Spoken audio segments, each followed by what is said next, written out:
Right, meeting is called to order at 4:01 p.m. We will begin with the Pledge of Allegiance. Mr. Kiefer.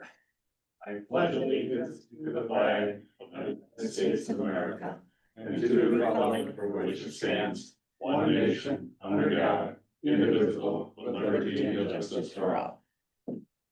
Right. David Meister is absent with prior excuse. We do have a quorum. Minutes. I need to review the minutes, please. And if they've met everybody's approval, I need a motion. I will move for approval of motion or approval of the minutes of the meeting of August 20th. A second? I'd second the motion. Any discussion? Seeing none, all those in favor vote aye. Aye. All those opposed, same sign. Motion carries. Public comment. I have a comment. Hello, Yep, go ahead.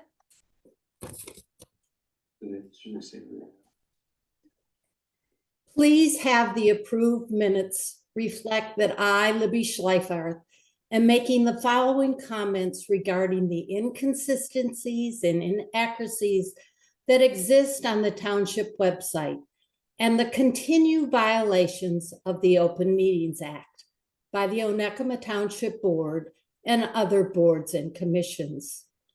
At the August 20th board meeting, my public comments reflected the inaccuracies and the inconsistencies with the Township website and Onekama Township Board's violations of the Open Meetings Act. I cited several examples. I followed up with an email to the board with an attachment of my written comments. According to the website, none of these inaccuracies have been corrected, nor has there been a response to my examples of violations of the Open Meetings Act. The Open Meeting Act states a public body shall make proposed minutes available for public inspection with 8 business days after the meeting to which the minutes refer. The public body shall make approved minutes available for public inspection within 5 business days after the meeting in which the minutes are approved by the public body. Therefore, in addition to those errors mentioned in the public comments of August 20th meeting, please correct the following errors on the Township website and provide the missing minutes. Also, these are more examples of the violations of the Open Meetings Act. Minutes of the Onekama Township Board special meeting on 8/29 on website, posted 8/29 on website, posted within the required 8-day window, are not marked draft or proposed. It does not appear that they were on today's agenda for approval. There are no draft proposed minutes for the August 20th Onekama Township Board meeting on the website. There are no draft or approved zoning board meeting minutes for the years 2024 or 2025. The last minutes were posted 12/1/2023. Under Planning Commission minutes for 2025, there are only draft minutes for May 15th. May 15th draft minutes reflect that there was a discussion regarding the special use permit for the Portage Point Inn. May 15th draft minutes state there was to be a follow-up with Bob Gazan, Jody Lynch, and other township officials.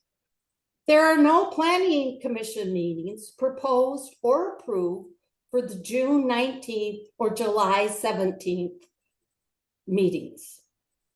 Boards, commission, and committee meetings minutes need to be posted on the website.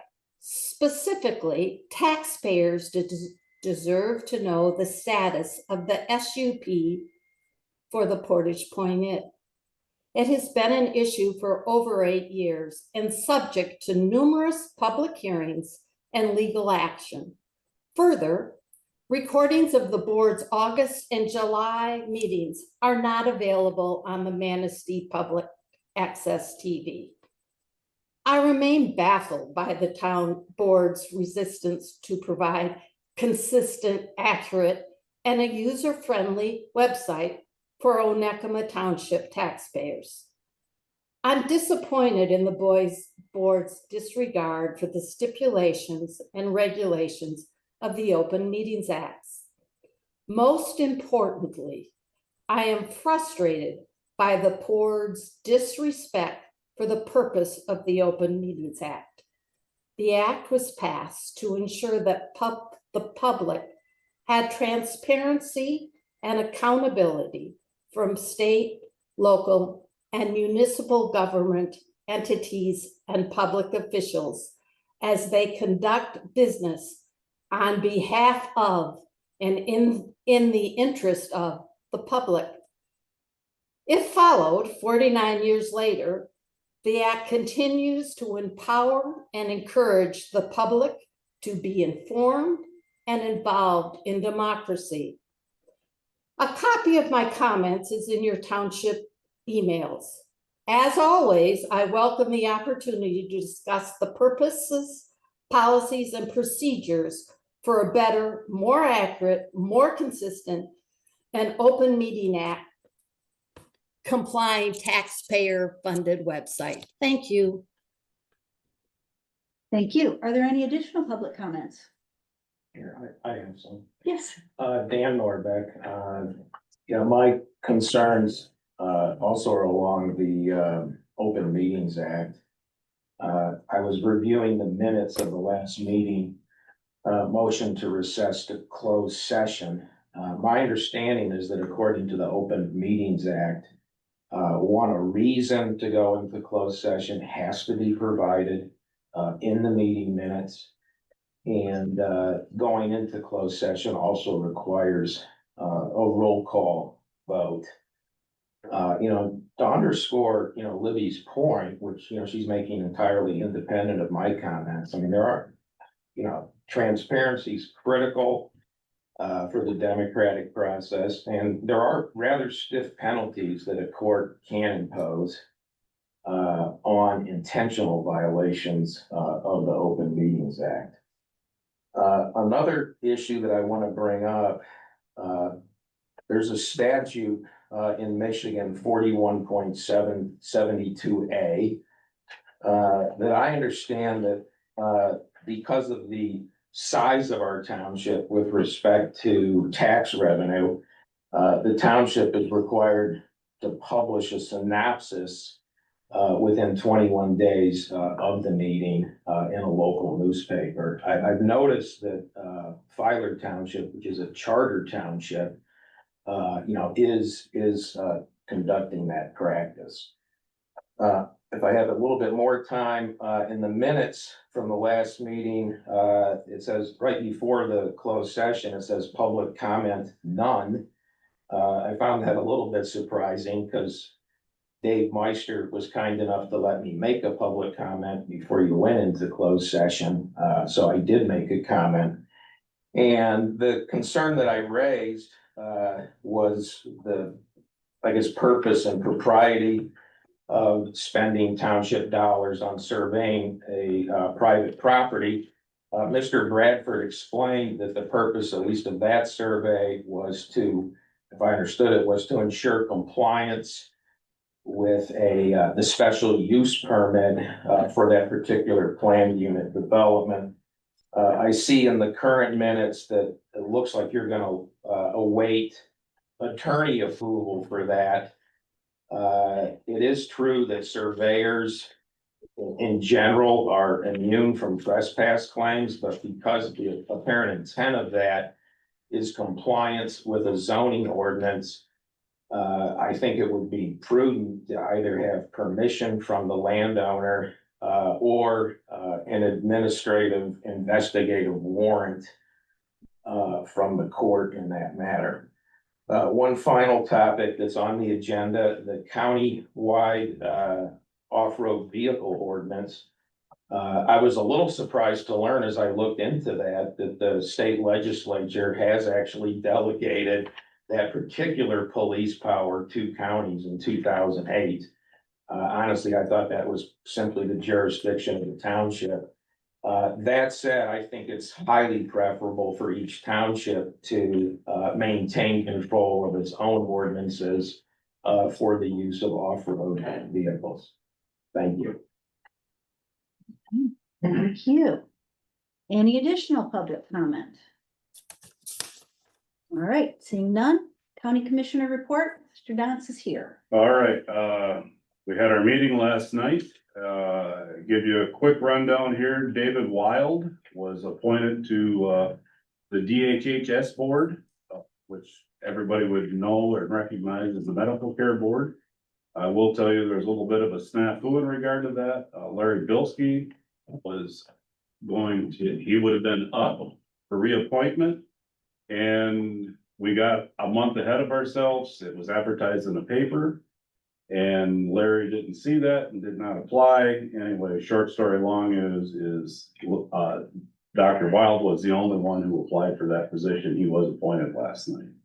That's not something, we do the appointing, but we get the appointments from whoever applies. That's fueled by clerical staff.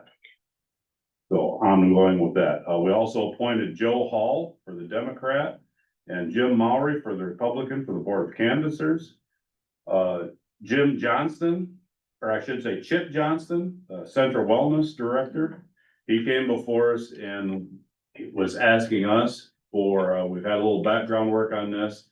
Coming out of Lansing, Mr. Tell, who is, works for the governor, they are doing a RFP for mental health services. And I can tell you in my tenure as a commissioner for a few decades, this has been a hot topic. And the thing of it is the concern that Manistee Benzie Central Wellness has is that organization is not allowed to bid on RFP. It only can go out to, I don't know if it's nonprofits or insurance companies, but they're not allowed to bid on that. So there was one concept of basically the Knuckles North, the entire UP, 36 county consortium to possibly affiliate and bid on that. That's not seen as a real positive move. There is legal challenges. The point of it is what Chip was asking us to do was be able to name the county in this lawsuit with no monetary repercussions for us. So we signed off on that for that service. We had a public hearing for a 25-26 budget. There was no comment from anyone in regard to that. So we did adopt our 25-26 budget, and our budget cycle goes October 1 to September 30th. We updated our new orientation policy. We also updated a jury duty policy. Jennifer Berkey with MSU Extension came before us and gave us her annual. One little tidbit I found interesting, there's a sales for 4-H this year was 162,000 and 144,000 of that went to the 4-H kids. So that's good. Speaking of the fair, last board meeting, August, I appointed an ad hoc committee to investigate what to do with the fair, and they had one meeting so far, more to come. Could be status quo, could be status quo with the new board, could be, don't know. Could be a point at where it could go for sale, don't know. All the above, it's the ad hoc committee is working that. We'll see where it goes. 2 months ago, I would have told you we're probably leaning more towards possibly selling. I don't think that's the case today. I think we're probably looking at getting some new players on the board. We've all watched it decline over the decades for sure. So we're trying to do something, see if we can rescue it or resuscitate it to some point where it's serving a significant public good. If not, we're gonna have to move on.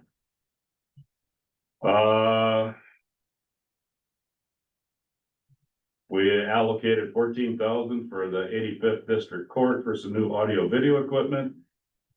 We also passed a resolution for a letter to go to the state. The local revenue sharing is getting nicked in this proposed budget coming from the House.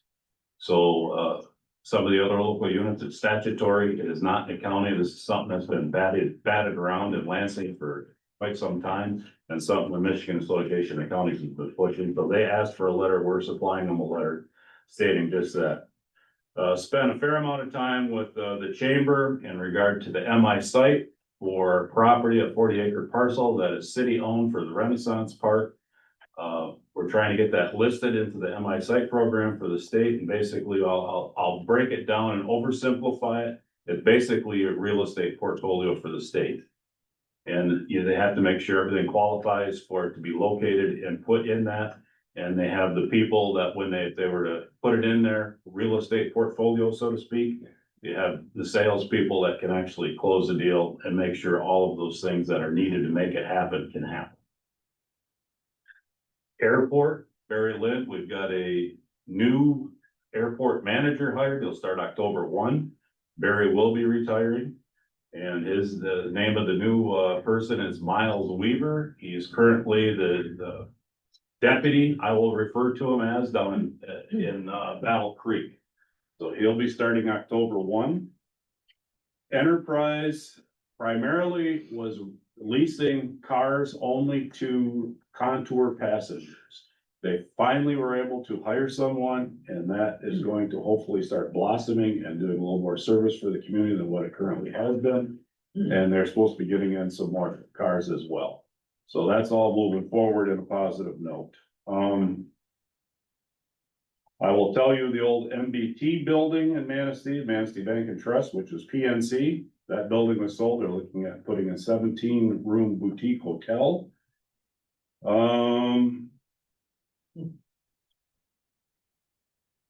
Where's the bank going? That's a good question. Might still stay there? Just the top 2 floors? Yeah. Oh. The War Hardware building, that block, that chunk that Don owned was sold as well. I don't have a name, but to be continued on that as well. That's all I have. Thank you very much. Good. All right, I neglected, I believe, to do the approval of the agenda. And I need to amend the agenda under. Oh, excuse me, I do not need to amend the agenda. My apologies on that. All right, Do we need anything for Mr. Keeper's item? This is what's on there. right, just what's on there. I don't think we need to amend anything. Oh, that's the non-motorized. Okay. Correct. I'm trying to use the correct term Yes. for that. And now we are up to the financial reports. Mr. Bradford. Financial reports were in your packet. I don't know if you have any questions. I'm still working with the CPA firm to finalize their mid-year review or mid-audit review of the last fiscal year. They sent the adjusting journal entries over, but I'm not convinced they're right on some of them, so I have to look at them a little bit closer and get back with them on that. But I don't know if anybody has any questions on the reports that were in the packet. In terms of investment interest, it's still holding fairly steady. We're at a rate of about 4.33%. I expect that there may be some movement to lower interest rates by the Fed over the next quarter. We'll see what that looks like, if it's a quarter point, or I doubt it would be a half a point, but we'll see how many of those that will directly impact the yields that we're getting on our investments.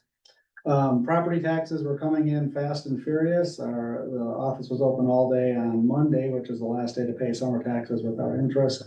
As of the end of August, we were at about 27% of the roll was collected. Obviously, in the 2 weeks, so first 2 weeks of September, we got a whole lot more in. People are taking advantage of the credit card payments, which is nice, and we have almost 400 people or 400 parcels signed up for auto pay, so it's about 1/6 of our total. Maybe 1/7, that's helpful. So I don't know if anybody has any questions or not. All right. Move on to reports of officers, departments, boards, and committees. I guess I just gave mine, sorry. Okay, no Jumping up. problem. Should probably move that up. Make that all one unit. Clerk's report. All right. So as Mr. Dotz previously mentioned, statutory funding for revenue sharing looks like it was reduced in the budget that the House passed. It's increased in the Senate budget and it's somewhat increased in the governor's budget, but that all has to be worked out. And this is standard. The House will come up with a budget, the Senate will come up with a budget. They will disagree. It automatically goes to conference committee. At this point, this is probably the latest that I've seen it ever be pushed in the last several years, because the fiscal year begins October 1st. So I think we're gonna have to see a lot of action in the next couple of weeks on that. And then pull this up. I attended a cemetery conference earlier last month. I also attended the Bureau of Elections held a 2-day conference, which was very informative. That was down in Lansing. There were 5 of us total from the county that attended, and that includes the county clerk was there. A lot of good information and a lot of different things. So my time was very well spent. I'd like to remind everybody that the Ragnar Relay is coming on Friday, September 19th, which means in the afternoon, starting at my place, which is at M22 and 13 Mile Road, which is where they kind of come in to the township, anywhere between 3 o'clock in the afternoon and 8 o'clock, we'll be having runners and the route goes right through town.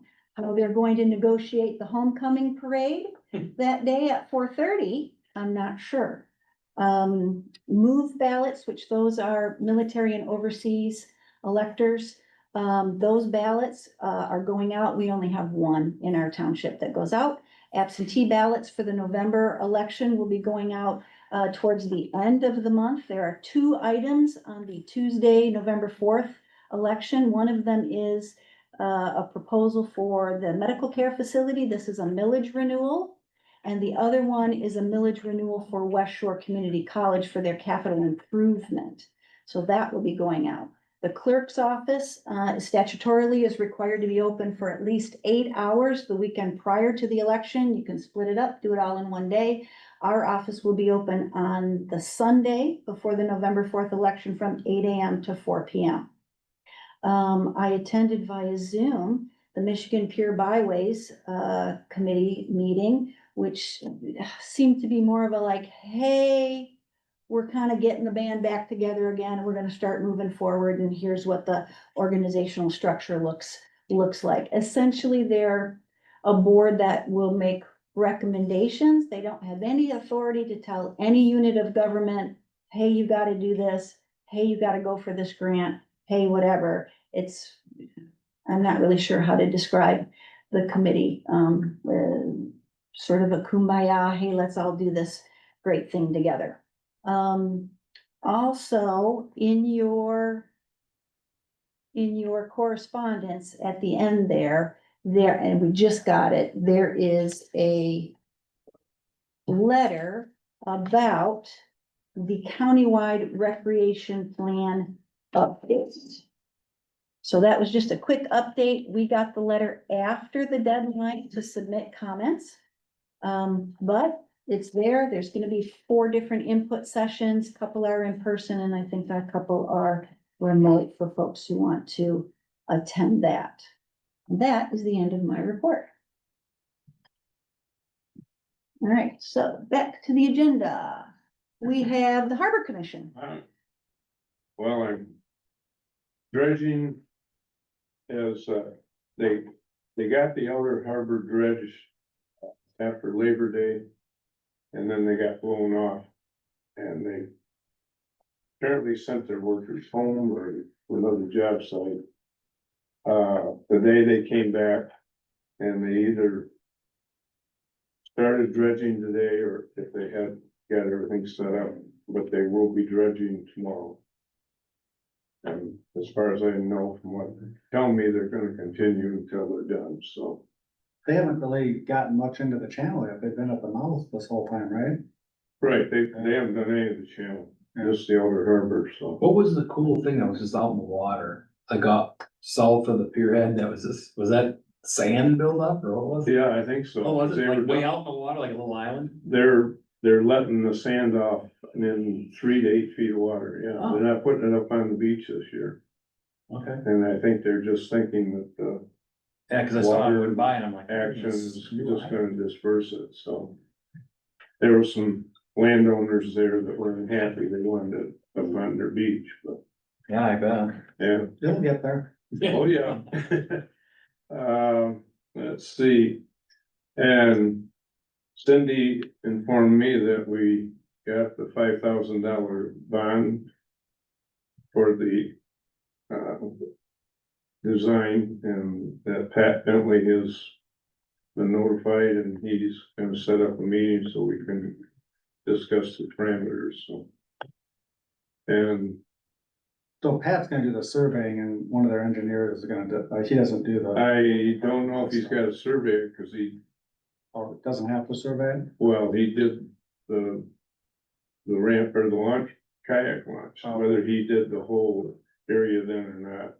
When I talked to him a year ago, he indicated that it wouldn't be much work to do, so. We'll just have to see. I do think that he did put surveying and engineering though Yeah, in I'm his sure that proposal. he's got to the, whatever you want, the east is probably got, he's gotta do that part of it, so. And, let's see. That's it. I gave Cindy 3 letters of support for the 1,000 or 100 grand grant, so. Which, what we're doing, which I brought up before, is the engineering is the first phase. Once everything comes back from Pat and DNR has signed off for it, we always knew there was gonna be that subsequent grant to pay for the paving. And as I've mentioned in previous meetings, I've already been writing that grant so that we're ready to submit it as soon as we get it. But I can't finish writing the grant until I have the stuff from Pat. And obviously we need DNR to sign off. So that, of course, will come to the board when we're ready to actually do that. Hurry up and wait. Pardon me? Hurry up and wait. Well, I mean, I think Pat, when I talked to him, I think he thought they would get all their work done like within a 60-day period of time. In talking with some of the people involved at DNR, and Jim and I have talked about it, a couple of them have made the comment that, well, you know, this is gonna take some time. But others have been more, We have 1 or 2 Yeah, that'll yeah. force the, yeah, and I mean, if they're engineered and a professional does it, I don't know how much discussion there's really gonna be, but it has to go through the channels and DNR has to approve it before we move forward. Which makes sense, I mean. But regardless, we should be set for the next grant cycle, if not be ready sooner than that. Excellent. All right, recycling. Do they have anything on recycling? All right, Parks and Recreation. Okay, most of our activities are around the 5-year plan. We had some special sessions to look at surveys of the past, the survey that the county used, and then surveys that are done by other entities, and came to a consensus and published that on the website last week. We just published it and we've only gotten less than 20 responses. We happen to have over 200 people that have used the notifications functionality on the website to ask to be updated about news and announcements. So tomorrow I will update that news and announcements, putting the survey out there. So we'll begin to start capturing public input for the 5-year plan. And then after that's out there for a few days, just to see how Could we get a response from our list? Then we'll go to the various Facebook, platforms and, put it out there again, trying to generate, activity. Last month, Jennifer mailed you guys those historical plans on Glen and Eagle View, and hopefully you had a chance to take a look at those, not asking for anything, just hoping that you had a chance to look at it. And when we have our joint session about the 5-year plan, those will be included in it. I still, Ed, need some help. I want to talk to you about an inflation factor. I'm not comfortable putting an inflation factor on myself. I'd rather you or a board member help me with that. Because I don't think I'm not comfortable going to MCC operating granting agency saying this is what Vic thinks it's gonna cost. So we need to talk about that. Same thing, we also need to talk about a cost estimate for the North Point Pavilion. Again, these things aren't things we're asking for, but the things that we wanna nail down before we come to you with the joint session, so we can have a good productive session. As we expected, once we put our first memorial plaque out there at Langland, we have received requests for information about that. And I'm going to draft a policy, and essentially it's gonna tell them that at this point, the only place we have is Langland, and that we have 3 available, and the donation is $500. The size is 4x6, and the number of characters is such and such. But I don't know what the characters are yet, so I gotta get that from the vendor. So once I have that all done, I'll draft the letter and have Jennifer look at it, and then we'll make that our policy. So I think that's really the hard ones. So if you got any questions for me? Matt, you might have. I guess the only other thing that I would mention is that, we've had an ongoing discussion about how are we gonna keep the boardwalks clean. We've got such positive response on the boardwalks out there, the 88 boardwalks, that we need to keep them up to date. And there's always sand on those things. And one of the vendors had asked us, he needs to invest several $1,000s on a piece of equipment and would like to have a multi-year contract in order to justify that. And Matt was absolutely sure that he had equipment that could handle that. I mean, Matt comment on that. Do you think that yours? Well, I have that huge 10 horsepower walk behind blower, wet sand, that does not move it. Yeah. But the next thing I would thought potentially would be, I have one of those weed whackers, you can put a bunch of different attachments on, and there's one that has like a power broom to it, spins a broom.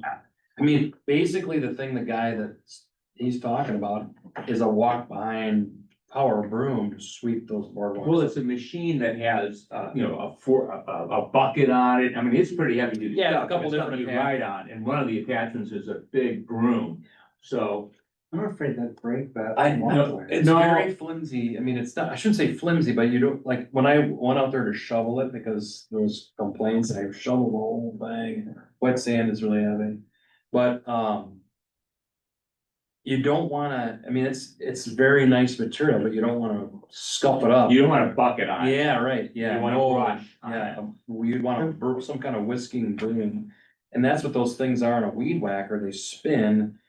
And people, you can use them on decks and all kinds of stuff and especially those newer, like, composite materials, it doesn't hurt it.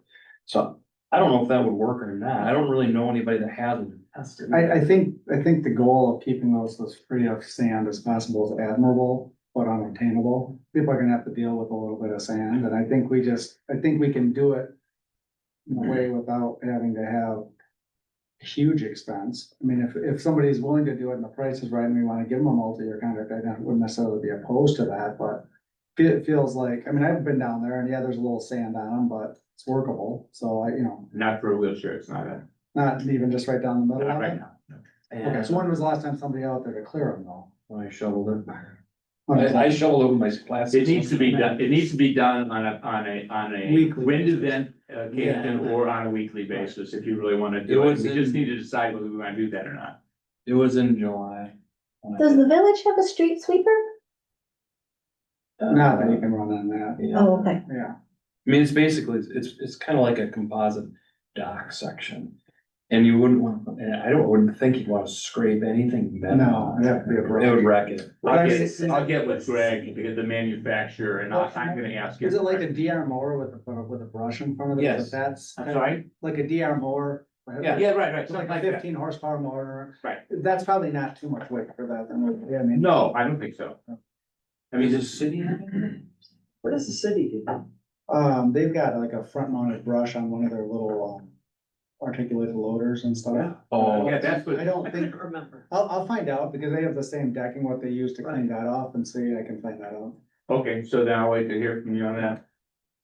I don't think they run that machine down it though, but I could be wrong. Okay, but part of the issue is how, would be on this. That solid piece that comes down, there's kind of dune there, and we get a lot of west and northwest wind. It's sort of, it's not a little bit of sand, but it'll be like 6 or 8 inches of sand over the top of the decking. And if you are in a wheelchair, I don't even know how you. it's not doable if you're in a wheelchair. Yeah, or, you know, safe for them either. So I mean, there's spots where it gets some, but that's the trouble spot. And I mean, short of putting up some snow fence or something, maybe that would. We'll have something in the budget, but we need to do some research between now and then. I can talk to Greg, the manufacturer. If you could talk to Manistee, that would be fine. We got several things we had to talk about. But we'll plan to have something in the budget for next year. And people love it. Yeah, they They do. absolutely, there it is. So I have a question. Is Maria still working or is she done now? Oh, she's working, but she's at reduced hours. Okay, so when we get the survey done of these properties that the board approved at the last meeting, we want to go behind the surveyor and put in U-shaped U-posts, 5-foot U-posts, and then I've got, a mock-up of some little 5x7 aluminum signs. Yeah. That have the Onekama Township thing on them. Somebody needs to go behind there, put those on and bolt those signs on, so the stakes don't get pulled up. Would that be something that she could be capable of doing, or should we find somebody else? She or, she has a companion that does, things that she's not capable of doing. Okay. So let me run that. Is this Jean Capper's son? Yes. Mike? Okay, well, we've got several things to talk about, so we can do that offline, but that's, we wanna do that so that we've got them marked and then we don't lose the survey stakes. We just spent a bunch of money for them. You got it. But I'll check. And when I say follow along right behind them, I mean literally, Follow along. Yeah, cause those stakes disappear. they disappear overnight. It's ridiculous. I think that's the Surveyor Full Employment Act. Yeah, is that scheduled? I know it, but I'm gonna get with Pat and figure out when we can do it. All right, and I'll have a conversation with, Jean.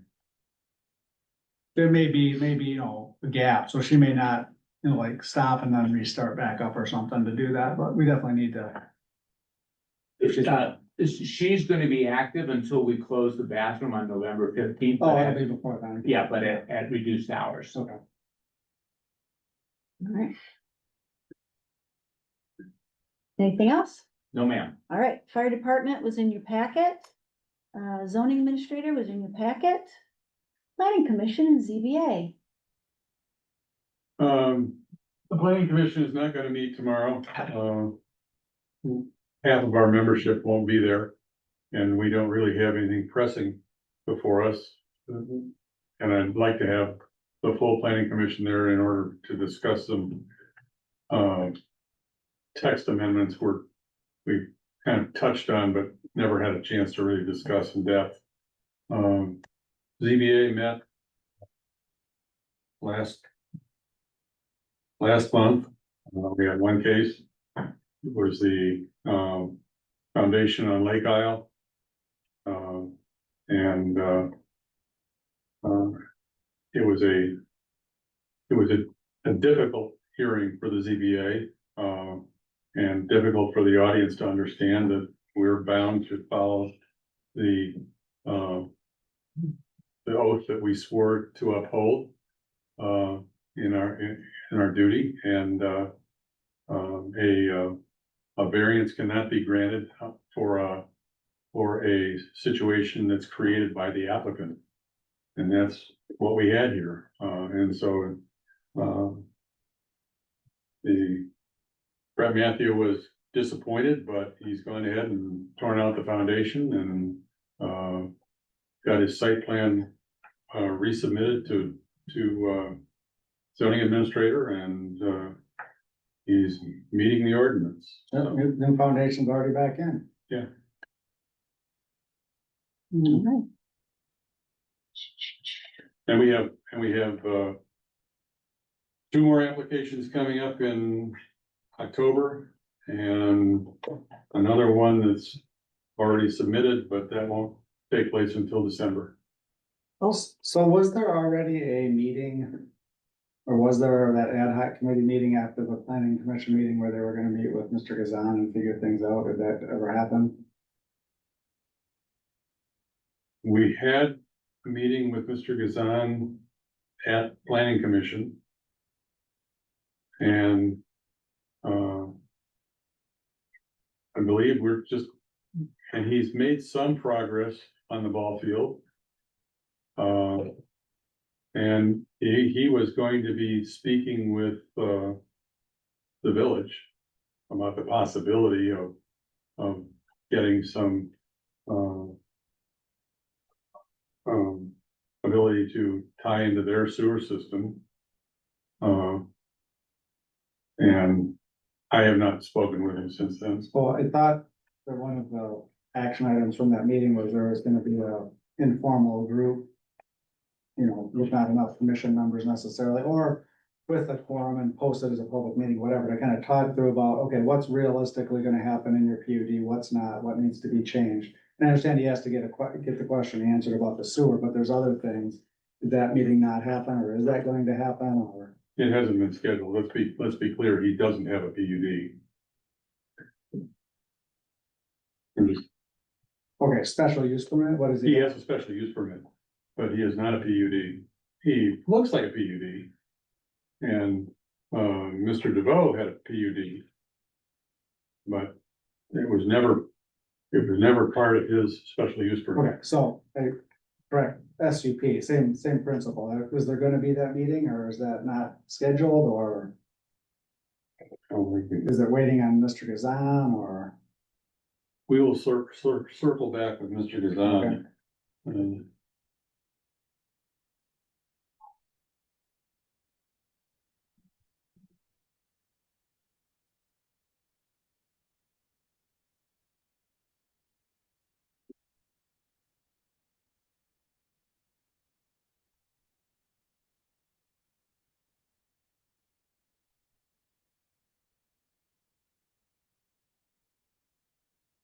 oh, yeah. Okay, I just wanna make sure.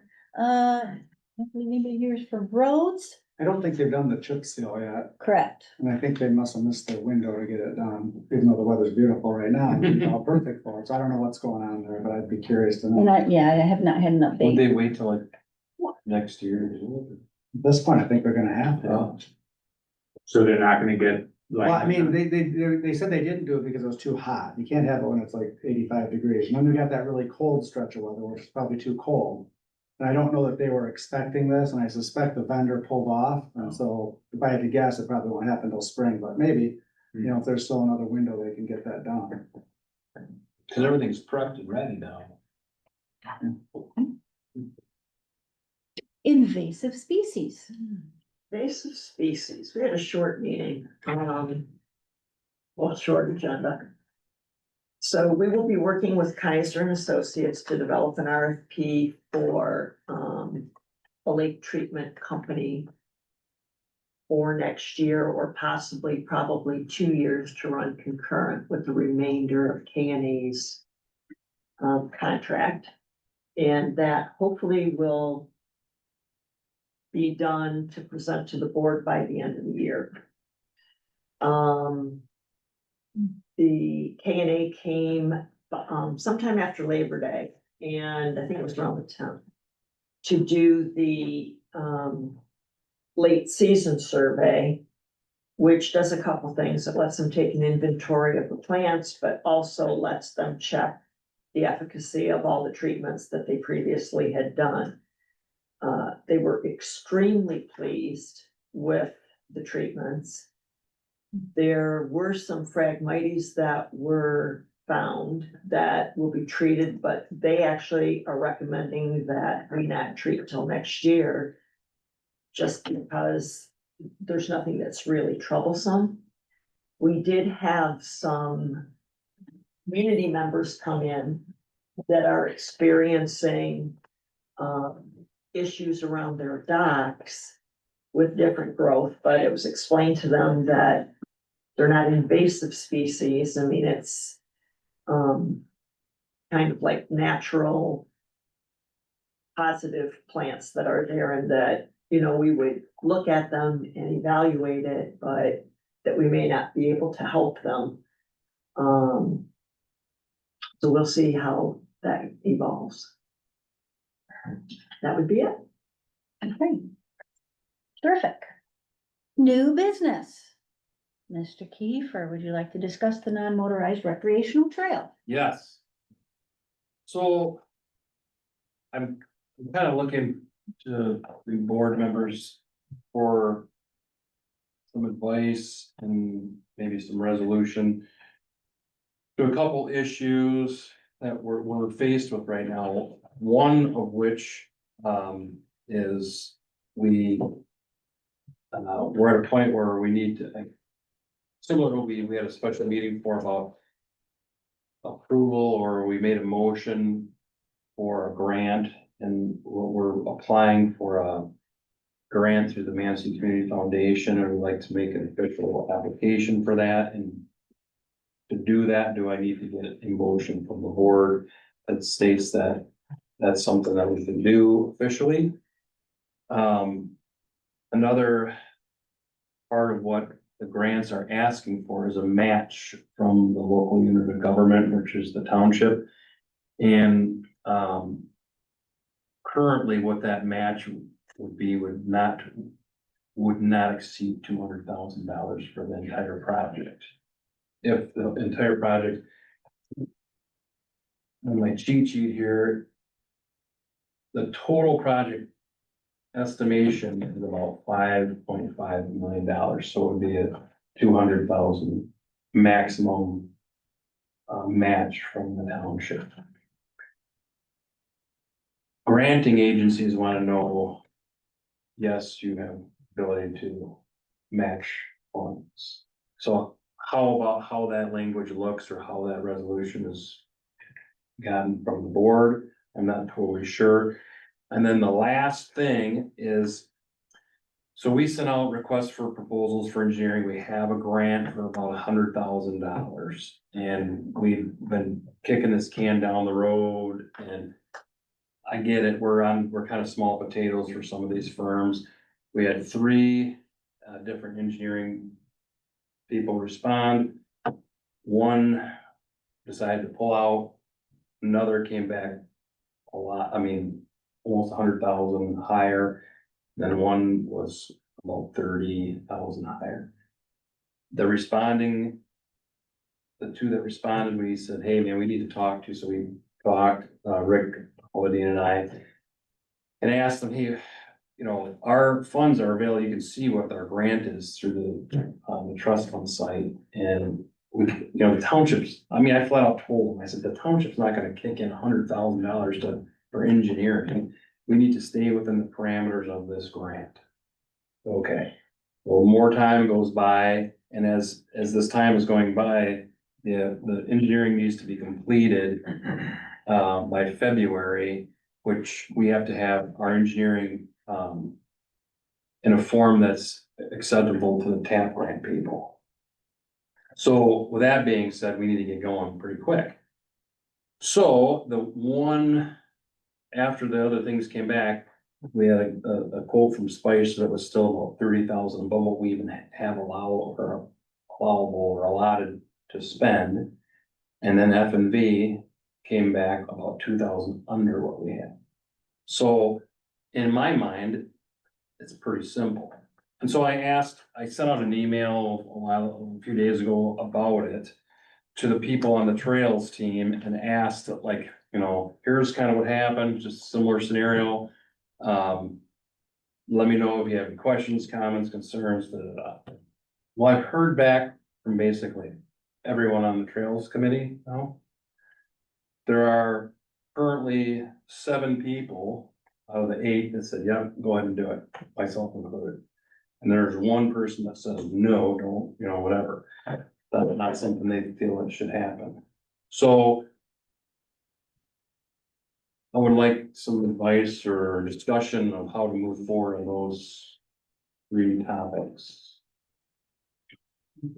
Summarize the 3 topics, engineering. En- firm, engineering match, and what's the Yeah, third one? engineering firm match and then basically a nod for applying for a grant. Cause I think we're supposed to do that, cause we did it for that fire or Well, I think, the siren thing or whatever. so let's do them in the order, though, the approved to apply. I do remember that there was discussion at some of your meetings, and I think you've even brought it up, that there were conversations with the community foundation so that they could help serve, and a grant from them would leverage some of the matching funds that we needed. So I think that's the one you're referring to? Yes. Okay. So yeah, I mean, I think at least, I think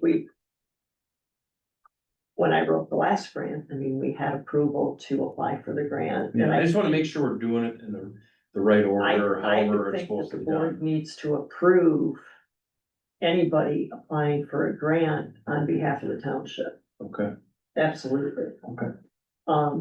And I don't like to micromanage, but I do think at least somebody ought to lay eyes on the finished grant application too, because sometimes those grant applications will require yet an additional like resolution or Oh. a match or whatever, that they Okay. can't be done just to say, yes, Go ahead go and ahead do and it. apply. So it's a multi-step process. Okay. sometimes. And so that's why I think we have to be flexible and be able to have special meetings to meet some of these deadlines and timing. Yeah. And the deadline and timing for the Madison Community Foundation grant is like now. So, but what are we asking of them for? Cause it feels like there's a lot of pieces, it's hard to coordinate everything. I feel like the community foundation likes to kind of wait and make sure you've got everything. Like we get a TAP grant and we get a, whatever other grant, and then kind of come in at the end and help fill that gap Yeah. or supply, or know that this is the piece that we're gonna be Right. doing to ask them for. We're asking the MCCF for 300,000. Contingent upon getting the TAP grant and getting all these other grants. Correct. Okay. And Laura knows that's coming? Yeah, Okay.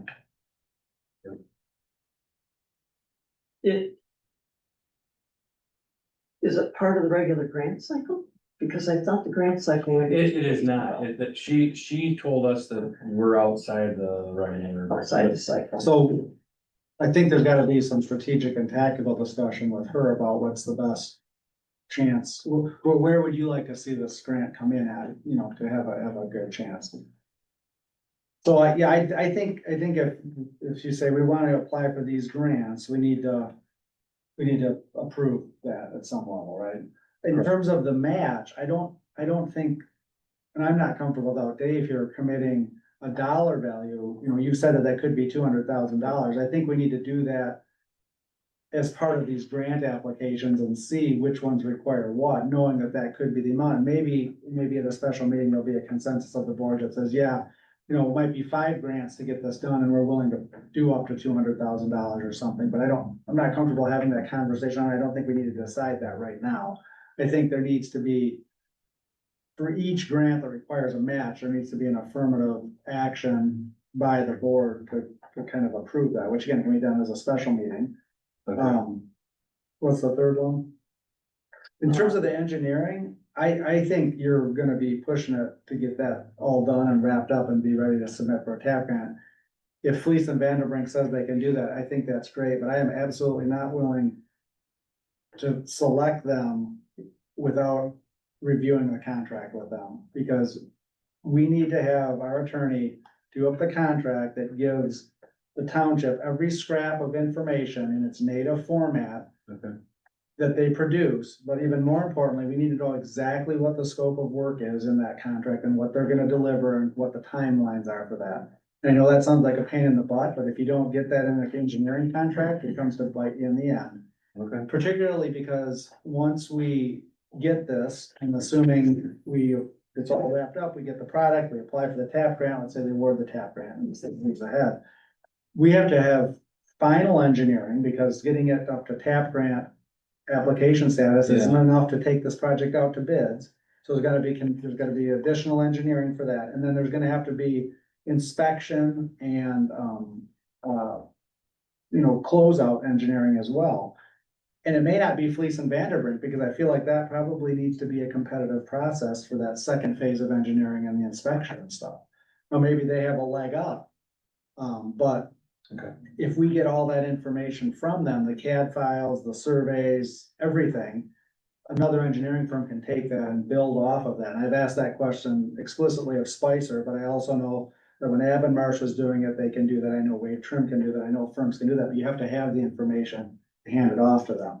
And we wanna make sure we get that in the contract. So if the decision today is that we'd like to move ahead with this and get Fleece and Vanderbrink, I think it needs to be contingent on getting the attorney to do the contract quickly and make sure that that scope of work is exactly what we need it to be able to apply for the TAP grant, and that it's exactly what they said they would provide in your RFP.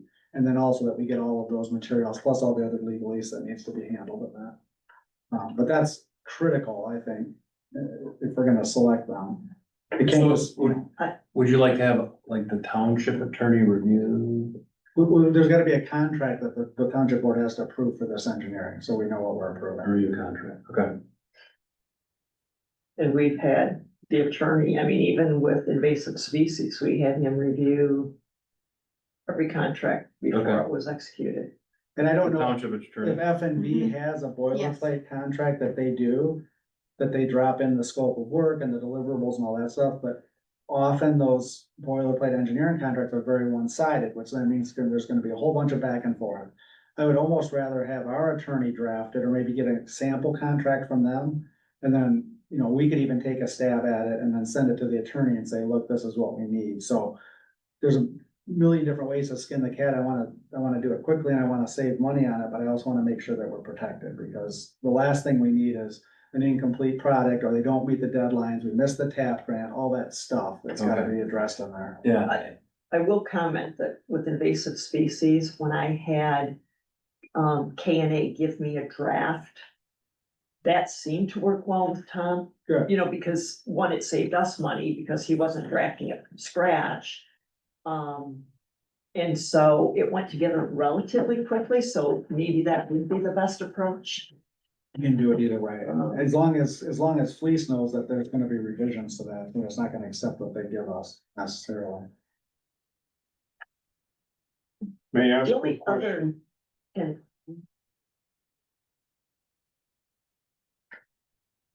Is the route been already decided? well, the route is, that's why we need the engineering. The route is gonna start where Crescent Beach Road comes into M22. From around the lake. Down Porch Point Drive, all the way to Bayview. So I have a foot.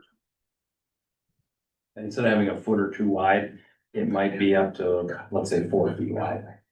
Cause that way, cause right now it's really not, We're gonna wipe out all the mailboxes going down through there. well, you would move them. You just wouldn't just go bulldoze them through there. I mean, that's part of the engineering they would. Cause right now you look at, I live on Porch Point Road. So do I, that's what Right. I'm asking. Right, that's what I'm saying, so, and it goes right by my house, and will my mailbox have to move? I don't know. I mean, potentially I'd have to go back a foot or 2 or 3 feet, but that's why the engineering is gonna tell us, well, and the other part of the issue is there's a ton of wetland stuff through there. Right, And if people ask me, what's the wetland, I just say, I don't know. But the one thing that we have been like steadfast in all of our discussions and anybody we've talked to is whatever we do with the trail, it's gonna be inside of the road right away. Because at first, there was some talk about easements and that's just like, that was going nowhere. People just are like, no. So if we are able to do this project, first, we gotta find out engineering wise, is it possible? If we're allowed to do it, the only way that people are gonna say, yeah, is coming by their house, it's gotta be in the road. So that's one of the parameters, you know, we're working with that.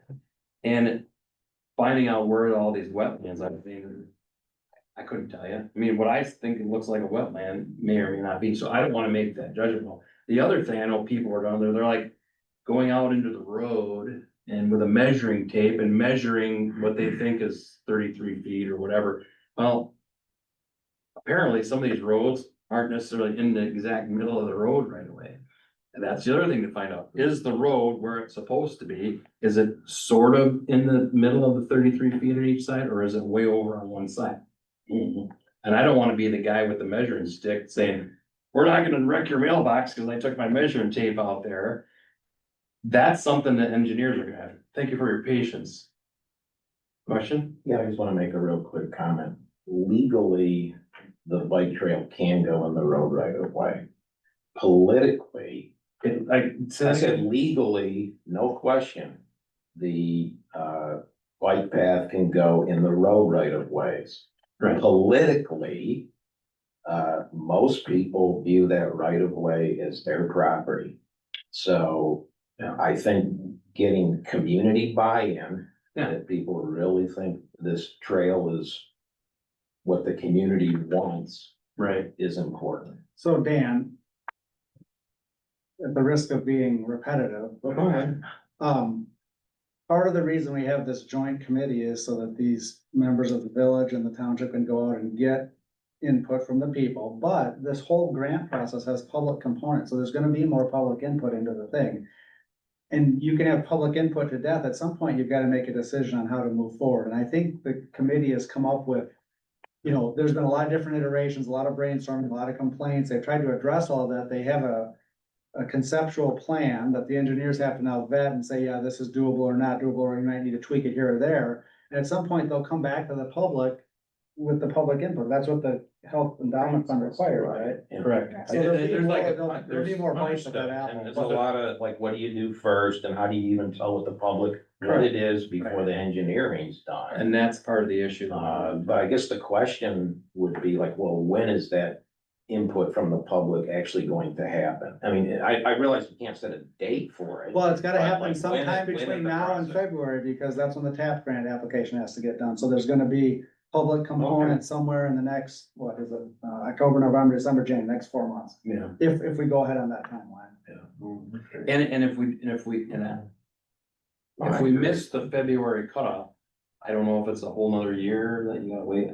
Well, who's been talking to Dan Wagner up in Traverse City from that? Anybody? That's Rick is talking to him. Well, Rick should know that. Yeah, and It's Rick, kind of an important. yeah, and Rick is currently meeting with Teo Moss today. I think he's still. Who's that? He's the kind of the head guy for the Michigan Health Endowment Fund. So he's from Lansing. He's been like in most of the day. He was physically here to do a site review Good. today, Yeah. this morning. And I mean, and he's explained the concept that we currently have, that we have a consensus on. And really, a lot of the giant fears of we made a post on Facebook, and Dave Wallace is gone, but he's kind of the Facebook guy, and he sends us stuff and we try to get it out there.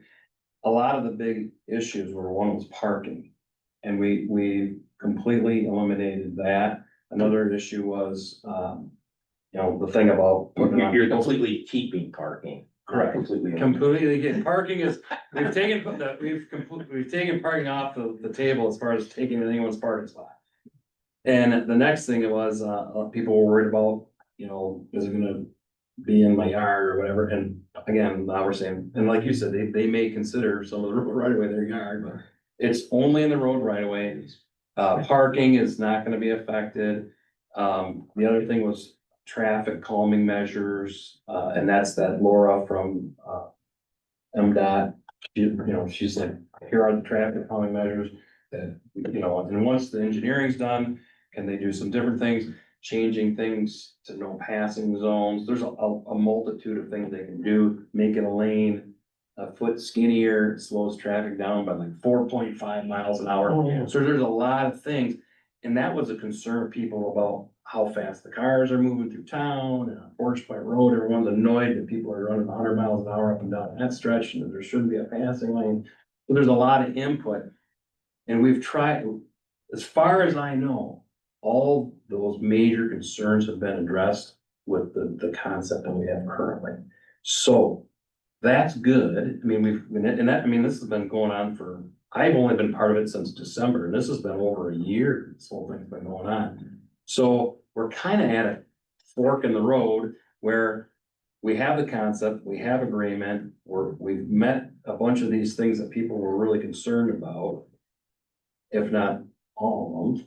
And the next part is, can we actually do it? And the guy that's the engineer is the one that's gonna, cause they're like, well, let's go out and measure the road. I'm like, after talking to Dave Meister, he's like, hey, sometimes those road, you got 66 feet. Well, the road is way over here. So you're taking your measuring stick and going that way, you're way off. So they have to first do it and find out if the road's, and so those are all the things that have to happen before we can kind of move forward. And so we're sort of stuck. We have to get this engineering done. We only have one firm that comes with.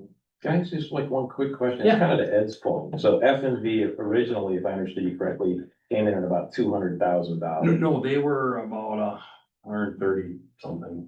Yeah, they were like 30 grand. Spicer was really high. Oh, it was, okay. In my mind, this is just me, man, thinking out loud here. I was thinking Spicer would be the cheaper one because they're locally, they're around here, out of Manistee. Now they know what they're doing. All right, thank you. Yeah, so anyway, that was just what I thought in my mind, so I was way off, and then we talked to him again and said, hey, what can we do? Here's what we have. The township is not just gonna put money in this thing. Okay. And so we need to stay within our budget. And they came back with, they were the one firm. Well, they're good firm. I mean, they're. Yeah. Doing So- the village shores. I'm gonna call time. Okay. This public back and forth. Okay. which, Okay. Thank you. Yeah, You're so welcome. that's why I'm So- just asking What you I'm guys not- for input and. Right, what I don't hear is anything that we can take action on Uh, today. I Is there? think we can. I guess so. We can give direction, right? I can't approve anything. What needs to happen, Matt, Okay. is we need to get a sample contract from Fleece and Vanderbrink. Yep, I got that started To whatever degree they wanna do it, to put in what they think their scope of and get it work to the is. board. man. Mhm. And get it to us and the attorney to look at, so we can get that edited and then get back to them. And then once we get that, then that can come to a special meeting for that approval, assuming there's a consensus to move ahead with Fleece and Vanderbrink. I think Okay. that's a Sure. decision. Sure, And- and I mean, by actionable, I mean, it's something Yeah. that we need to vote on. Are there things that need to be done? Yes. Are there action items? Yes, but as far as an action item that we have to vote on. Is there I a don't see resolution anything. that would allow us to apply for that fantasy community Well- foundation? That's what I've been trying to address. Okay, sorry, Okay, I keep interrupting people.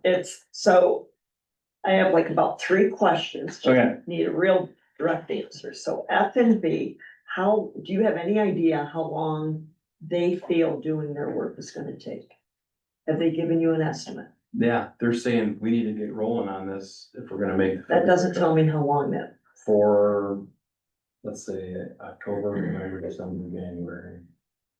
4 months. so they said it's gonna take them 4 months. Okay. So here's my reaction. I remember having a conversation with you and Rick months ago. Yeah. Where you kind of laid out a concept of, how to leverage money and all that. Yeah. I haven't seen anything since then to know how this is being planned. So from my viewpoint, I'm hearing, can we have approval to apply for a grant? Which I think I heard you say would be 300,000, Right. and then second, a $200,000 match. And if we were able to take action today, I would vote against everything right now, not because I necessarily disagree, but for my peace of mind, I need to see the matrix. I need to see the numbers to understand how all this is flowing. Okay, Does that do you understand what I'm saying? I don't know if that may or may not help, yeah, but that's a packet that we've been, circulating and. That might be easier. That's my concern, Yeah. is just really understanding where the money, So it's What- my understanding that the Manistee County Community Foundation requires a 10% match of whatever you're asking for. Yes, So how much are you asking the community foundation for? 300,000. So a 10% is not 200,000, it's No, 30. but the 200,000 would, that's for the entire, like, that would be a maximum match over the 5 point. Hard to say, let's say it's Right. 5 million to 5.5 million, give or take. And but the problem is, we're going off of, Gordy Frazier's information from like a year ago. And now these other companies are saying, well, you gotta, inflationary numbers. And what they had back in the Gordy Frazier was, some of it was quite a bit different than what the concept is now. So, I mean, Gordy Frazier stuff is a rough estimate. My guess is the 5 to 5.5 million range is probably close. But yeah, it's too high, yeah. Well, So- in his sense, you're just restriping 22. I mean, depending on how much sidewalk is in there or whatever. Well, and that's part of, yeah, Right. repairing and replacing And I guess- sidewalks in the village. One of the things that I feel is it will make for stronger grant applications and a more likelihood of success, but I think the village has to have some skin in the game with a financial standpoint if we're getting this and they're getting a bunch of sidewalks out of it. And I know they can't afford a whole lot, but they have to have something. Yeah. That's my opinion. That needs to be part of the sources. Yeah, and that's something that, we've already been exploring that option, with the village and saying, like, what's your ability to match funds and things like But I that? think if we step back 10,000 foot view, the first step in getting better cost estimates and all this stuff is to go through this engineering process. Yes, So we've got some broad parameters and now we need to start tightening those down a little bit. I keep telling people this is the deep dive. Right. But you have the grant money to cover the engineering, correct? Okay, And I've heard from, like I said, of everybody that's on the trails team, and there's, again, do I need to have a special meeting with the trails team? I was trying to be efficient and email people and ask them, hey, what do you think? There's really not a whole lot of, I mean, yeah, we can take a vote, we got one place Well, that, remember, that board is simply an advisory committee. correct, They're not subject to the Opens Meeting Act. They're supposed to have public meetings. yeah, They're not which we they're have, not making the final decision on this. This board makes the decision on that. correct. So right now, 7 people have said, yes, let's get this done, and 1 is dissenting, so. So I have another question about, Sure. Does the health endowment fund people want to look at the contract before it's approved by this board to make sure they're getting what they need or what they think they need? That's that Teo Moss was here doing a Yeah. site visit. And as far as I know, and I've heard that he is very satisfied with what he's seeing so far. No, but I think we need to ask them specifically if there's somebody that would like to lay eyes on that contract. Oh, the If we F&B get to- contract? Yes, Okay, before we approve something, to make sure that they're feeling like what they think they're getting out of this grant or what they're funding, that they're gonna get out of, because the fact of the matter is that this is what the Michigan Health Endowment Fund is funding, is the Right. engineering. I think they need to make sure that they're comfortable with the scope of work and all that as well. Okay. okay. And the answer to that, it could be, yes, but I'll check that, I can find out. Yeah, I think, I would feel more comfortable if they saw, we quickly get a contract together that we're. I wish Rick was here right now, because Rick is, but I think he's still with, like Teo's here, and man, he was here Yeah. earlier. He He did is this the morning. program director of the Michigan Health. But I think that's a simple question, and actually, it might not be, they may say no, but we may request. It's like, yeah, we'd really like you to look at it though, because we don't wanna make sure your money's being It's being spent spent, wisely, yeah. and that you're getting what, okay. you and us are getting what we want. So Matt, are you gonna take the ball up and quickly get a sample contract from Police and Vanderbrink, or how do we, what's the action steps we have to do? Well, I think the very first thing I should do is, I'll get the contract to all the board members to review it. And, I guess, once that's reviewed, and then I'll get hold of Rick. And see what he has heard from Kale, if there's anything different, if he wants to see the contract. We're gonna have to involve, I don't know, the city attorney. Or city attorney, The the township. Township attorney, Right. yeah. And Tom we're gonna- Fair, and we're Tom Fair probably- needs to see the contract. Yeah, before we well, do he anything. needs to bless it, sign Right. off on it, and also the RFP that we issued, where, and the responses to the RFP, Tom needs to have that, because a lot of times those are just incorporated into the contract. Okay, So he's gotta have all that information kind of together, and then he's gonna ask a bunch of questions about it when he's going through the contract, so Okay. you'll probably need to be the guy that answers those. okay. So I'm gonna assume the board's gonna have a special meeting to approve the contract subject to Tom's review.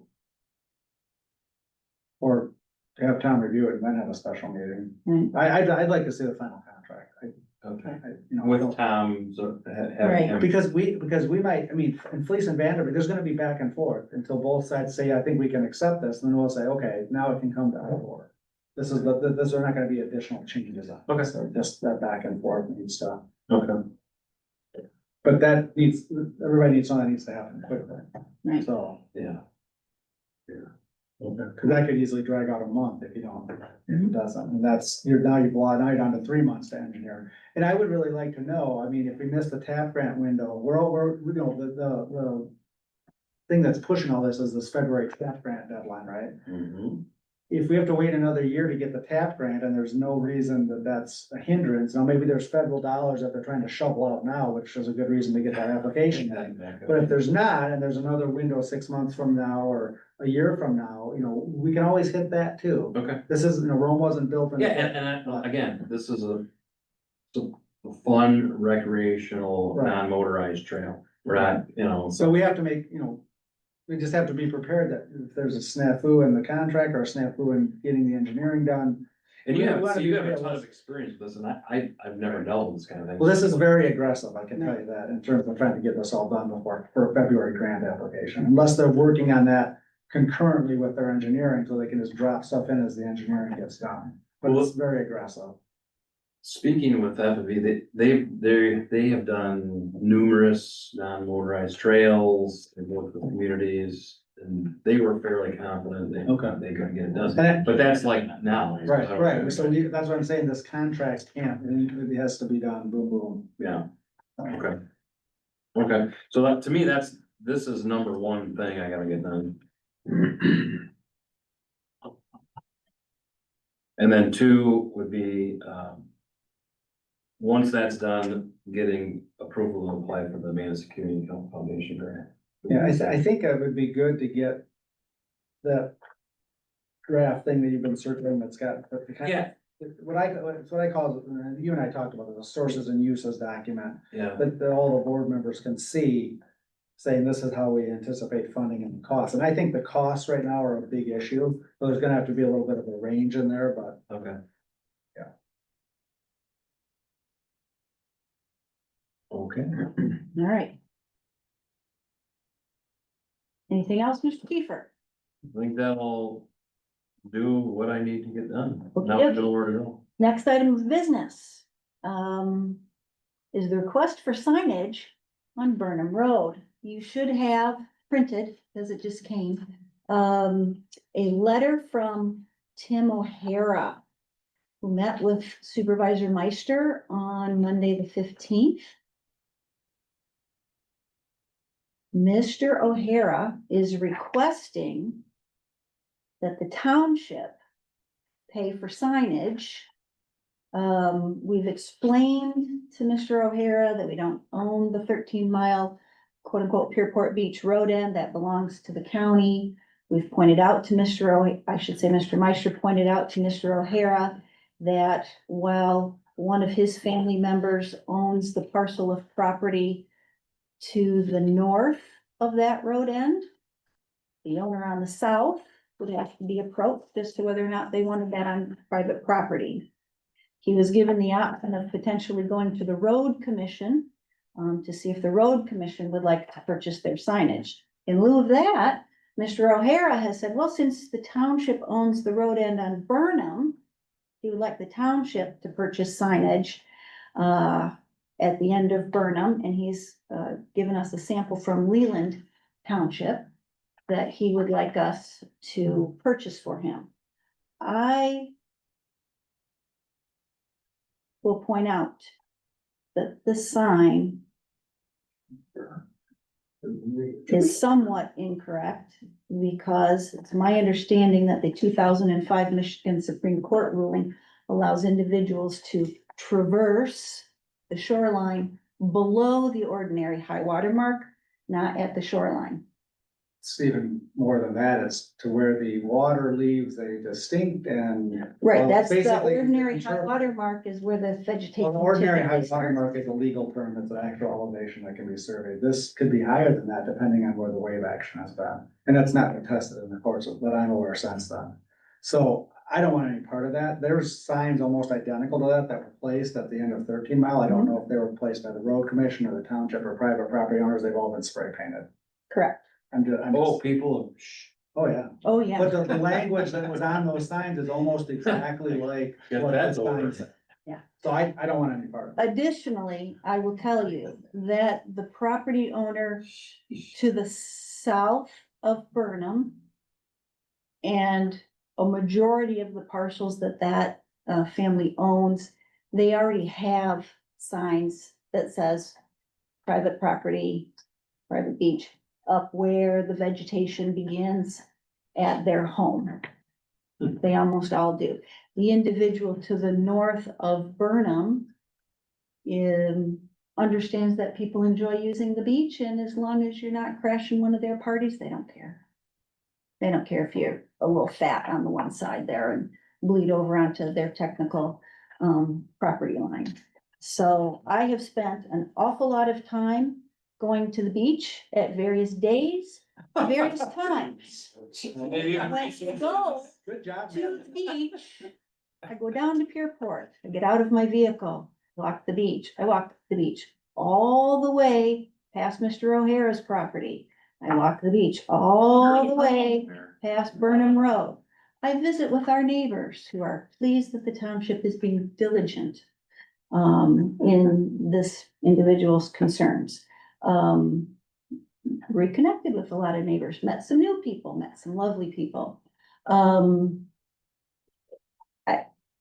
understand that Mr. O'Hara is adamant about protecting his private property rights. He also seems adamant about protecting other people's private property rights, rightly or wrongly.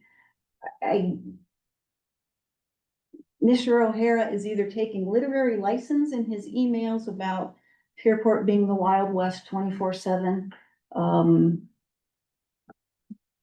or something else, but, there's already signage down there that delineates those properties as private properties, and I've not really found individuals. Yes, are there sometimes, I mean, Cindy already mentioned when she had property down there, she had some keepers. Yeah, I agree.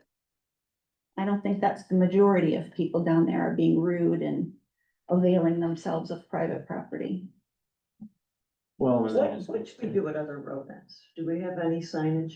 We just have the galvanized post, and then Yeah. if they're an observation area, they have a little placard on them, and that's it. Is there a township post on 13? I don't think so. There is.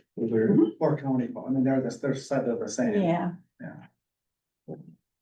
And there are at Burnham, and Burnham is a prime example of how where the road physically is not where the road is platted.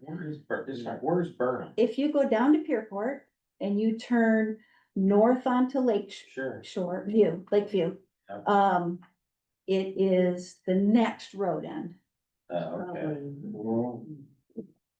Then 7 or 8 Six houses. Is it kind of like? I wanna say It's 600. kind of like a safer road. It's not actually paved. it is not paved, it's a Yeah. two-track, it's a Yeah, I know that. deer I track, think it's fast. but it is platted. Yeah, yeah. But where the road actually is platted is actually on the Weber's property. On Weber's.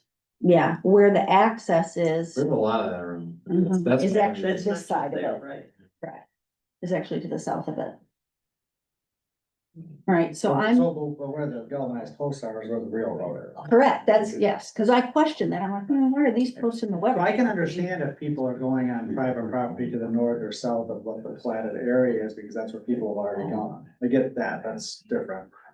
And if that is an access, then I don't know what the terrain is like, I've never been down to Burnham to walk it, but people shouldn't be going outside of that 66 foot area to get down to the water. And if we need to mow a little bit to help. No, they're not, and I don't even think there's a way to, I mean, there wouldn't really. The property owners to the south have put up solid fencing. The property owners to the north, and it's clear, there's trees and everything else there, and it's pretty clear that that's their home and their driveway and their extra parking for their extra building and all of that. It's a pretty defined two-track. But it's Down within the galvanized poster. So, that's a different issue, but my point is, if somebody were. It's where the Green Road Commission sign that says Burnham Road is, but it is not where the galvanized Leave that. posts are. Somebody surveyed and put the galvanized posts, so. Yeah. Before my time. Well, depends on the point of beginning. So, all right,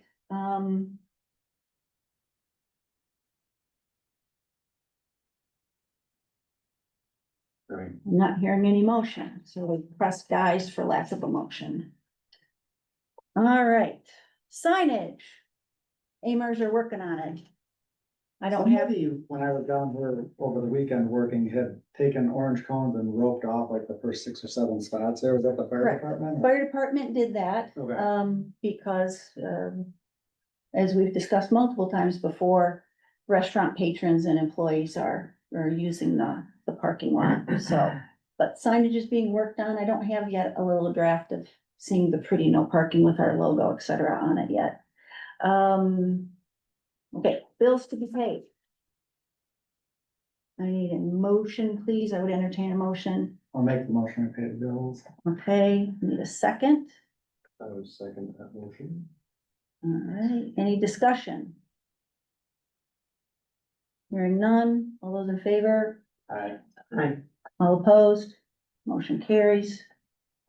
All right, in your correspondence, you have a copy of the Manistee ORV draft ordinance. They've made it pretty clear that this is just a draft.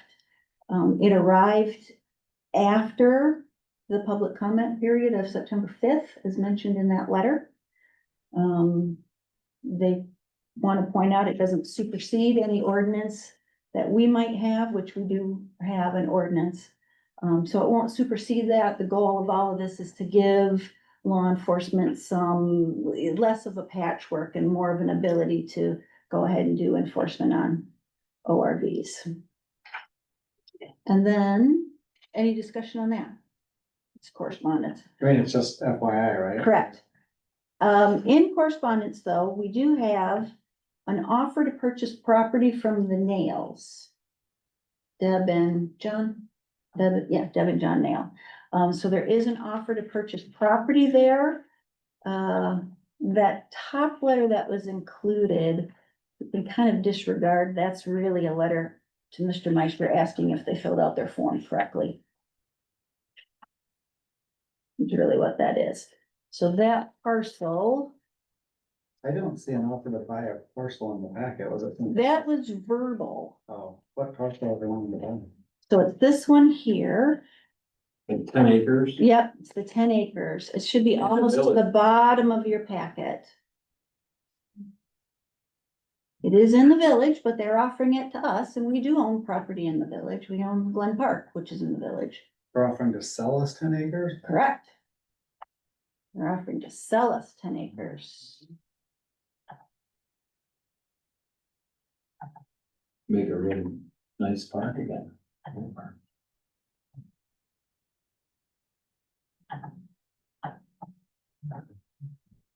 I'm just gonna pull it up on the parcel, or that's too grainy for me to figure out.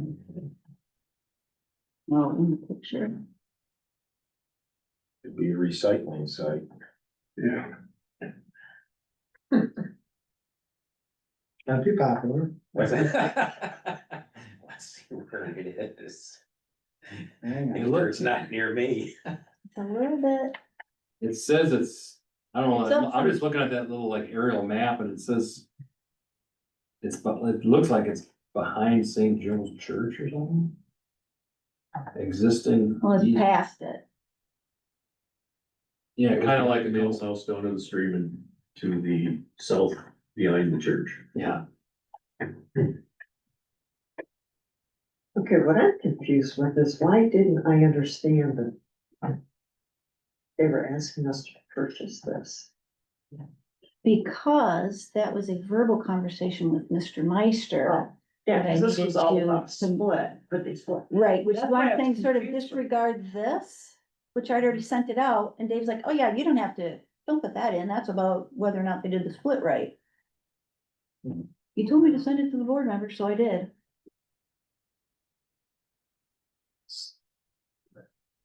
It's an offer to purchase.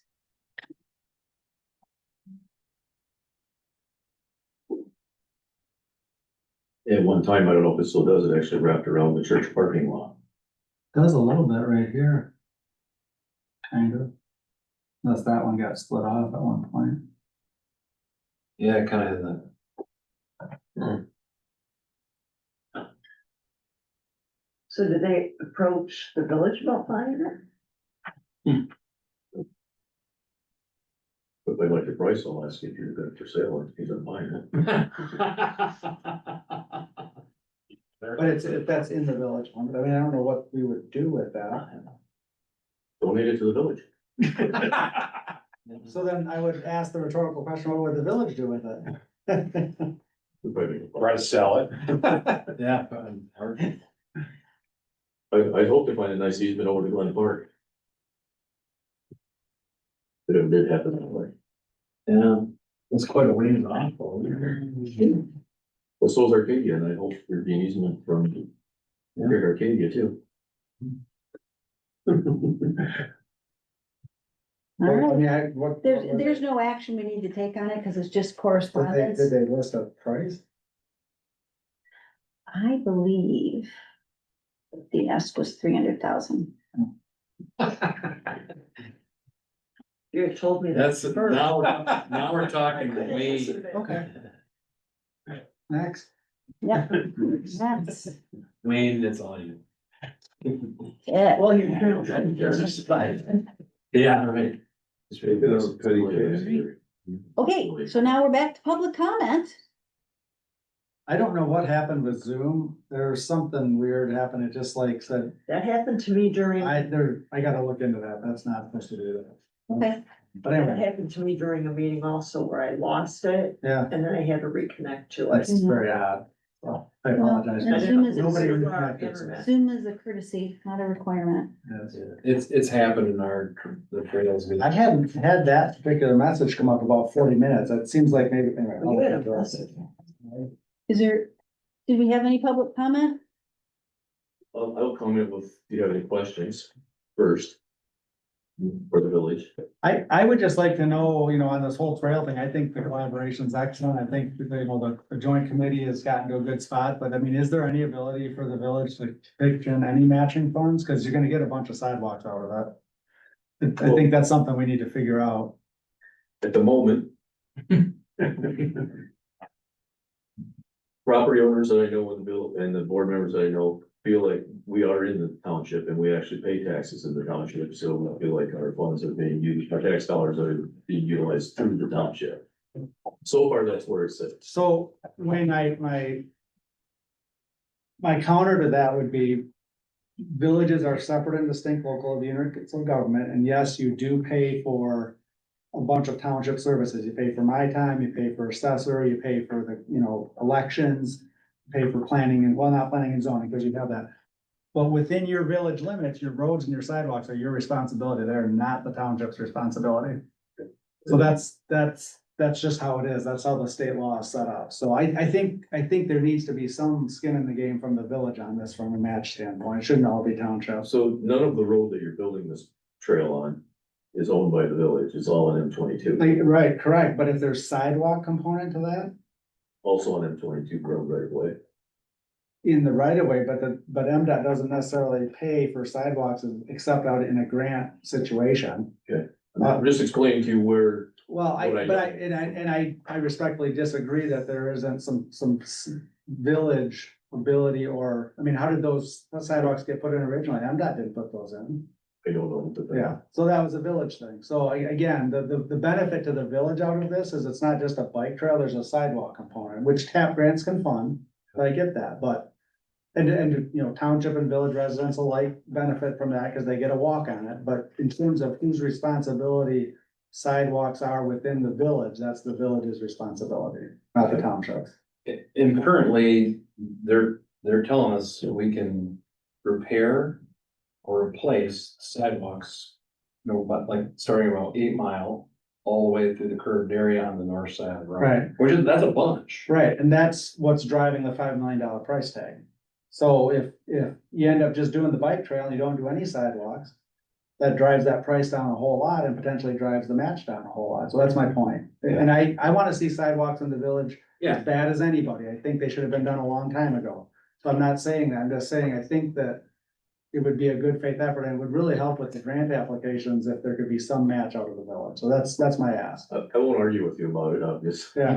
I mean, I vote when there's a tie.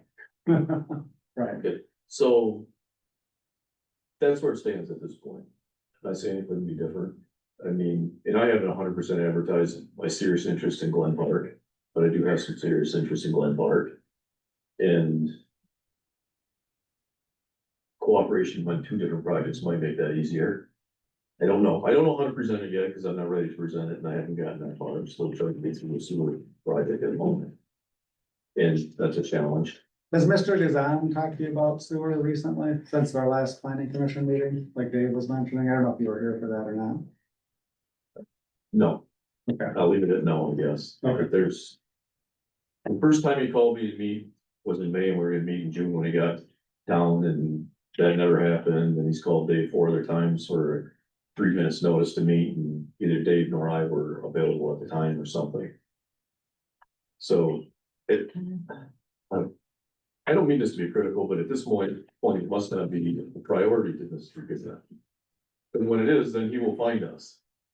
I mean, and I don't mean that to be critical, I'm just saying, whatever he's doing in his life right now, this isn't a priority. And I don't know how much of a priority it is to us, but we're certainly willing to participate.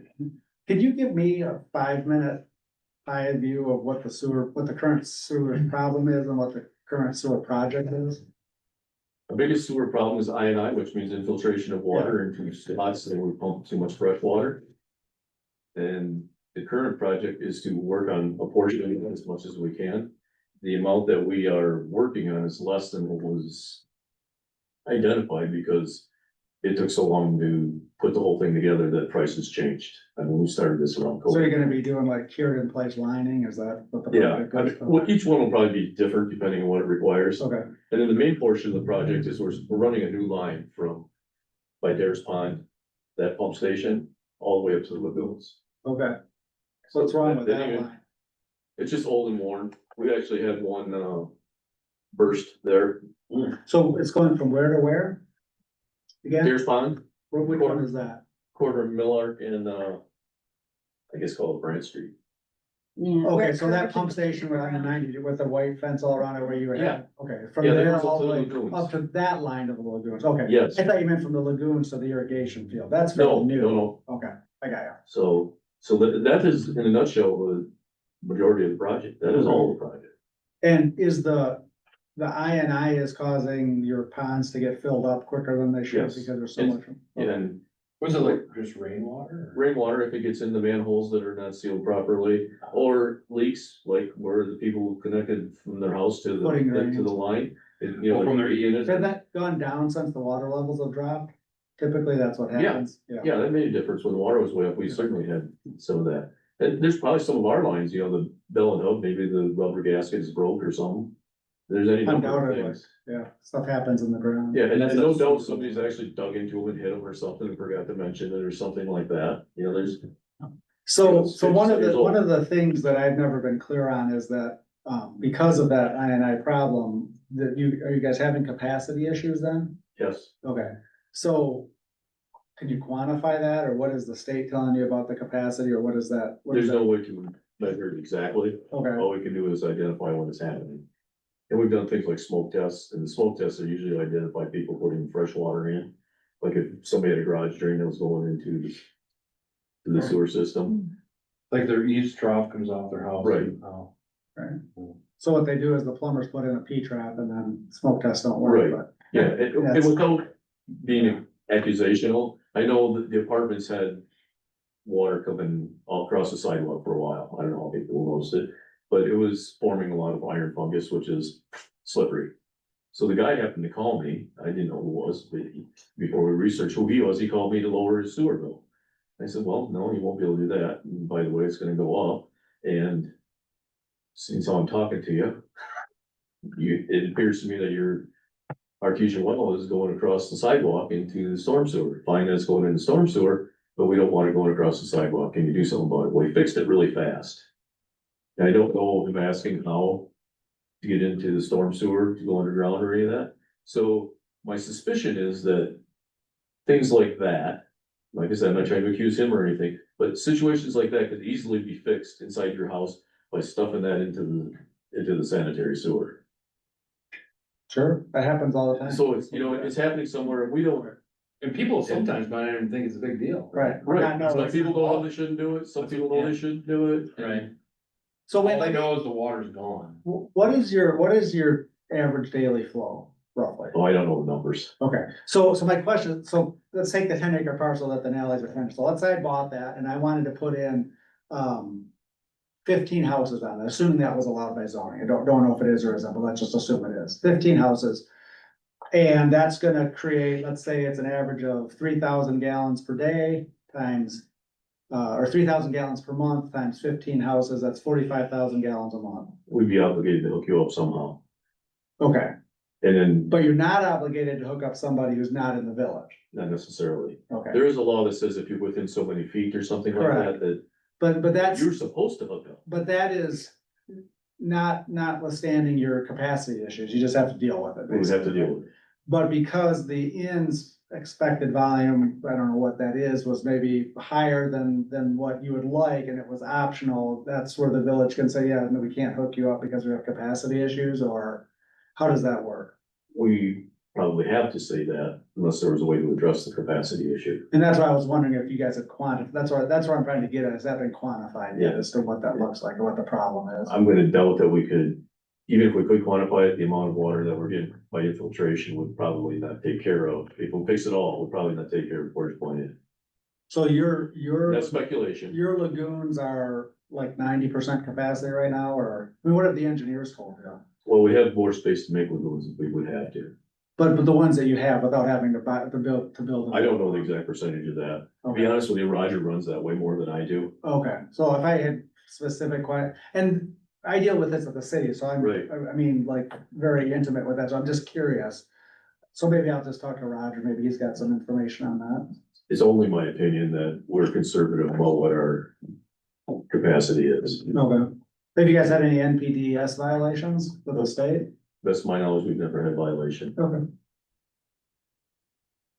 Sorry, I didn't mean to pepper you with questions. I No, it's fine. appreciate you being here. That's helpful. I tell Roger every day, I said, I need to learn more about the sewer, I need to learn more, and you know, and Roger's always taking such good care of it with Bob, and you know, we're losing a 30-year man.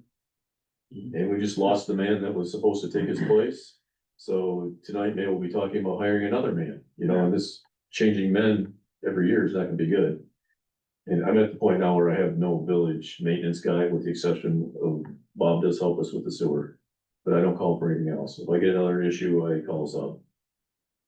Vendor, contractor. So there's a potential collaboration point. I mean, we've talked for a long time, since I've been on the board, 4 or 5 years, about what point is it that the township needs a maintenance guy? We have Maria doing stuff in the parks, but maybe there's an opportunity to collaborate on that a little bit if he's not, fully engaged doing village stuff. Yeah. Potentially. I'm gonna ask my people to consider turning my maintenance man into two maintenance men. And I know that we won't quite get there. But as far as the village goes, the expectations of the government far exceed those which the government puts out as effort or time or finances. I mean, we have a little office open 3 days a week for 6 hours. The girls go in there and do a lot more than that, obviously. And, I do get compensated, but it's not enough money to sit in there daily and run that place for 8 hours a day. Nobody would, Right. unless somebody wanted to volunteer for 8 hours a day. But I don't know where that person is. So, I mean, I'm just saying, even my committees, do you meet often enough or do you get anything done? And it's not like as president that you can make demands on people. You can lead them as much and try as hard as you want, but Hard to make demands. on you can't hold them accountable if they don't perform. Right. Cause then you have less people helping you. Yeah, but the only accountability program I know about is if they miss 3 meetings. Then I can replace them if I choose to, or try to, or I hope to do so. Yeah. And some people that are on committees are more, I don't know, they put in more effort than others. Some people put a lot of effort into stuff that isn't as necessary as other things. Pertain to them, yeah. But, some of that too. So, Can I ask you a real quick question too? Yeah. You and I have had a couple conversations about writing that letter of support for the DNR launch. Remember you and I? yeah, I think I watched somebody sign one the other day. Oh, yeah, you were here, that's right. So, would the proper way to do that be to send it to Ruth and ask her to put it on next month's agenda? Yeah, or give me a copy tonight. I don't have one that would come from you. I mean, Give me a generic one, I'll tell them to switch the names or something, if you have one. 'Cause I believe that we've already discussed doing it when you bring it. yeah, I know I brought it up. in Yeah. And I think we theory, agreed to do so, just when you bring it, it'll be fast. but- Okay, Especially if you have it all typed up for somebody to just sign. okay. You can do it. Right. Excellent. So I could share with you some of the concerns from the village, people that I have talked to about the trail. But in reality, you would hope that those things will be solved by what the engineer does. Yeah, and I think it's the 90-10 rule or the 95-5 rule. You're gonna get most of it. It's never gonna be perfect with everybody. It just can't be. No, And a lot of people just don't like change either, so you gotta factor that in as well, but, this has been discussed. We've had a lot The of, committee's done a really good job of trying to deal with the issues that were out there. There'll be other issues that pop up. for sure. and we've really ferreted out those major issues, but there's, like you said, there's gonna be a lot of yeah buts and what ifs. And what if there's a big truck with a mirror that sticks out, and what about if a guy shows up with a Suburban? You can't, there's no way to plan for every single scenario.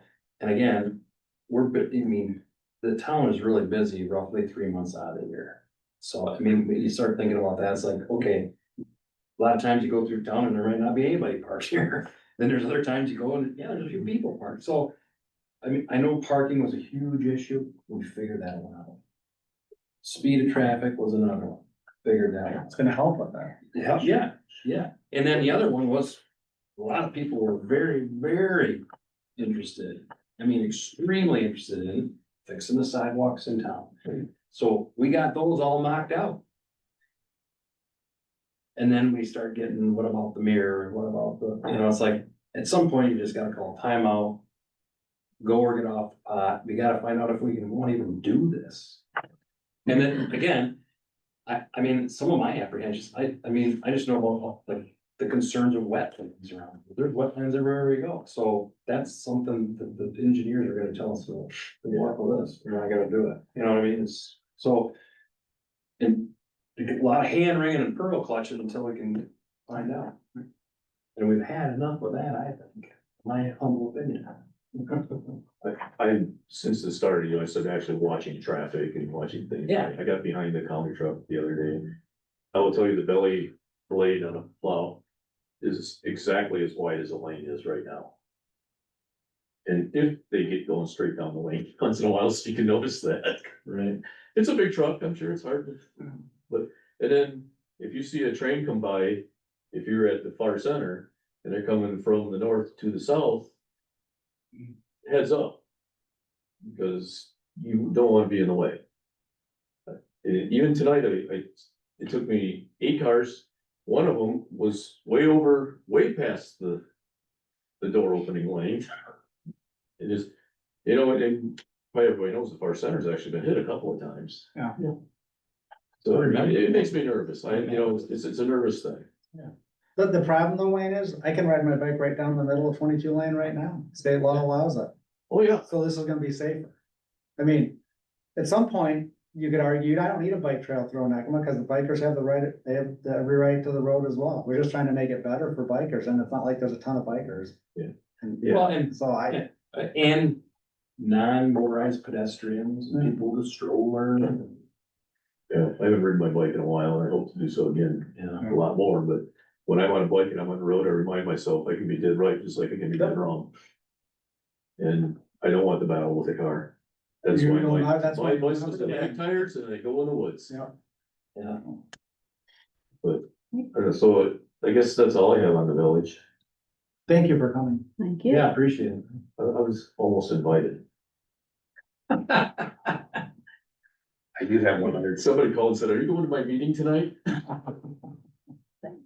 No, Well, think about that, man. Are you going to my meeting tonight? How many guesses do I get? I don't know. Especially if you want to look at the chair to the left, your left. Yeah.